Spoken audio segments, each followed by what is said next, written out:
పరారీలో ఉన్న యూట్యూబర్ హర్ష సాయి కోసం 4 టీములతో పోలీసుల గాలింపు చేపట్టారు. హర్ష సాయి కుటుంబ సభ్యులు కూడా అజ్ఞాతంలోకి వెళ్లినట్లు తెలిసింది.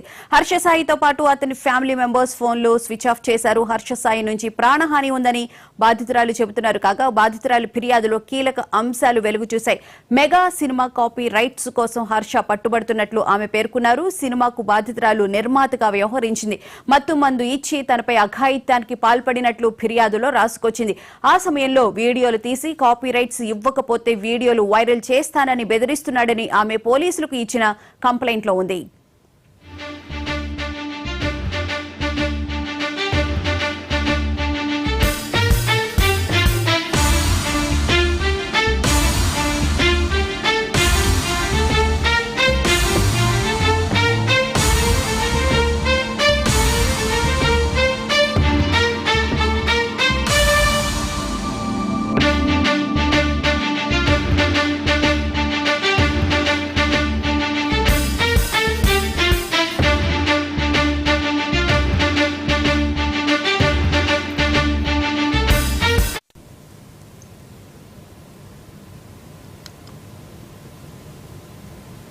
పరారీలో ఉన్న యూట్యూబర్ హర్ష సాయి కోసం 4 టీములతో పోలీసులు గాలింపు చర్య చేపట్టారు. దీనికి సంబంధించిన పూర్తి వివరాలను మా క్రైమ్ బ్యూరో ఇన్ఛార్జ్ మధు నడి తెలుసుకుందాం.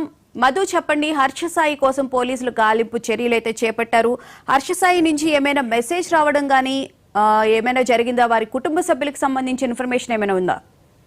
హర్ష సాయి ఎక్కడున్నారు?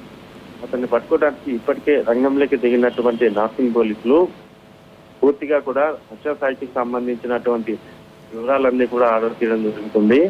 4 ప్రత్యేక బృందాలను ఏర్పాటు చేసినటువంటి పోలీసులు హర్ష సాయి కోసం అయితే గాలింపులు చేపట్టారు. ప్రధానంగా యువతి ఇచ్చినటువంటి కంప్లైంట్ ఏదైతే ఉందో ఆ కంప్లైంట్ ఆధారంగా కూడా తన మీద లైంగికంగా దాడి జరిగింది, తన మీద రేప్ అటెంప్ట్ జరిగిందంటూ కూడా ఆ యువతి ఆ కంప్లైంట్ ఇవ్వడం జరిగింది. కేవలం ఒక రేపే కాదు, తనను ఆర్థికంగా కూడా ఇబ్బందులకు గురి చేశారు, తనను మానసికంగా ఇబ్బంది పెట్టారంటూ కూడా యువతి ఇచ్చినటువంటి కంప్లైంట్ ఆధారంగా కూడా ఈ కేసు అయితే నమోదైంది. ఎప్పుడైతే కేసు నమోదైందో కేసు నమోదైన తర్వాత పూర్తిగా కూడా విచారించినటువంటి నార్సింగ్ పోలీసులు హర్ష సాయికి సంబంధించినటువంటి లొకేషన్స్ అన్నింటినీ కూడా బయటకు తీయడం జరిగింది. అయితే హర్ష సాయి కూడా ఈ మొత్తం వ్యవహారంలో నా ప్రమేయం ఏమీ లేదు, ఆమె కావాలని తన మీద ఈ కేసు పెట్టింది అని చెప్తున్నప్పటికీ కేసు నమోదైంది కాబట్టి ఖచ్చితంగా కూడా అరెస్ట్ చేయాల్సి ఉంటుంది. సో అరెస్ట్ లో భాగంగా కూడా అతని లొకేషన్ అన్నింటినీ కూడా ప్రస్తుతం పోలీసులు అయితే ట్రేస్ చేసే వరకు పడ్డారు. ఓకే, కుటుంబ సభ్యులు కూడా ఫోన్స్ స్విచ్ ఆఫ్ చేశారు అని చెప్పని అంటూ ఉన్నారు. ఇంకా బాధితురాలు ఏమని కంప్లైంట్ ఇవ్వడం జరిగింది? 2 కోట్ల నేను సినిమాకి ప్రొడ్యూస్ చేశానని కూడా చెప్పడం జరిగింది కదా. సినిమా వ్యవహారంతో పాటు ఇక్కడ తన మీద రేప్ అటెంప్ట్ కూడా జరిగింది అనేటటువంటి కంప్లైంట్ ఉంది కాబట్టి సినిమా వ్యవహారం అనేది చాలా చిన్నది. సో తన మీద లైంగిక దాడి అనేది సీరియస్ గా తీసుకున్నారు పోలీసులు. అందులో భాగంగానే హర్ష సాయి ఫాదర్ మీద కూడా కంప్లైంట్ ఇచ్చినటువంటి నేపథ్యంలోనే ఇప్పుడు వాళ్ళ మొబైల్స్ కూడా ఎక్కడ అందుబాటులో లేకపోవడము, ఎక్కడున్నారు అనే దాని మీద వివరాలు ఆర్డర్ తీయడం ఇవన్నీ కూడా జరుగుతున్నాయి.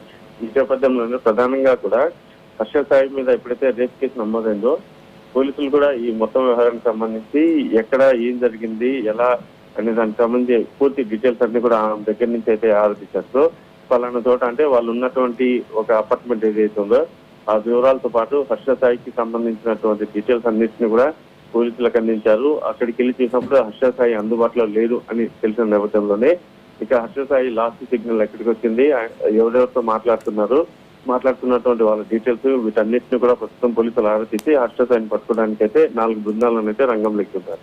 Right, thank you Madhu.